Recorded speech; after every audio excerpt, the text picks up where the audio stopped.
Hello, it's David from Connect Property. I'd like to talk to you today about the tenant fee ban. It is probably the most misunderstood law that we have at the moment.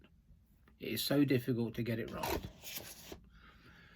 Tenant fee ban, 10 things you need to know.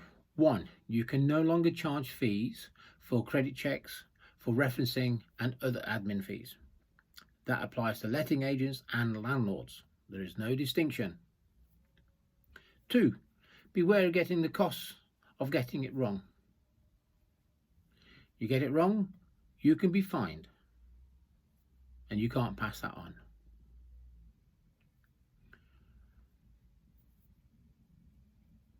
And the fines start from £5,000. And further breaches can go up, and you can also end up with criminal convictions.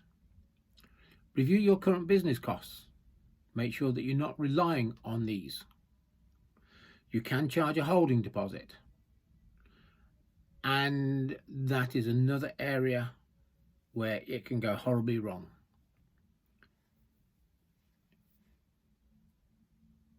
A holding deposit means that they can't just go to every property and put the name down and then pick one at the end of it. You have to be careful. You can only charge the price of 1 week's rent, and you can't withhold it, I should say, from the tenant if they change their mind and give you notice. Let me just read you something here I've got in front of me. Holding back. The additional restrictions for all those are part of the legislation. So you need to be aware of these changes. For example, you can charge for 2 specific types of default payment. Loss of keys can be charged at a reasonable cost if evidence in writing and late payment for rent. Right.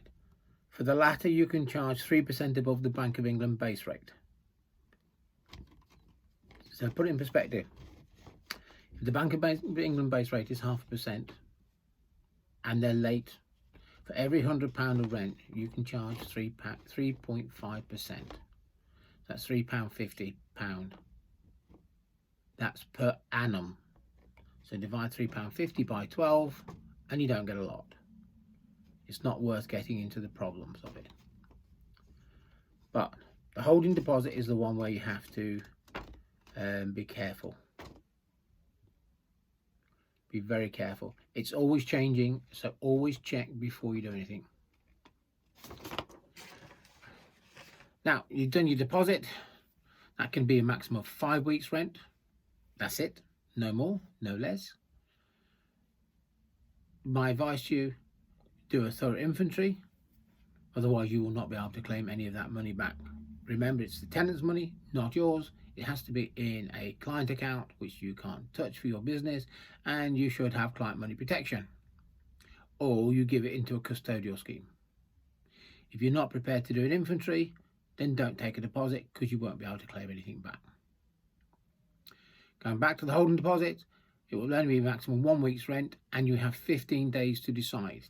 Holding deposits will be capped at a maximum 1 week's rent, and they'll have 15 days to decide. Once a decision is made, you must notify the applicant of the decision within 7 days. This should set out whether the holding deposit will be refunded in full, or whether it will be retained, or whether it will be levied against the first month's rent or deposit. So always check. Holding deposit will only be a maximum 1 week's rent, and you have 15 days to decide. Holding deposit will be capped at a maximum of 1 week's rent, and landlords have 15 days to decide. Once a decision is made, you must notify the applicant of the decision within 7 days. This should set out whether the holding deposit will be refunded in full, or whether any of it will be retained.